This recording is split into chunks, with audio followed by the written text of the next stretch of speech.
আমি এখন খাবো ক্রিমি চিকেন সেট মেনু। এই সেট মেনুটা অনেক মজা খেতে, কারণ এই যে চিকেনের উপর যে ক্রিমটা দেখতে পাচ্ছেন তার নিচে একটা ক্রিস্পি একটা লেয়ার থাকে, ও তার নিচে থাকে আপনার চিকেনটা।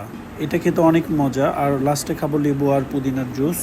তো বেশি কথা বলবো না, আর আমি এটা সেলফি মোডে ভিডিওটা করছি রেখে বারবার ফোনটা দেখতে পারবে যে ঘুরে ঘুরে যাচ্ছে। তো খাই।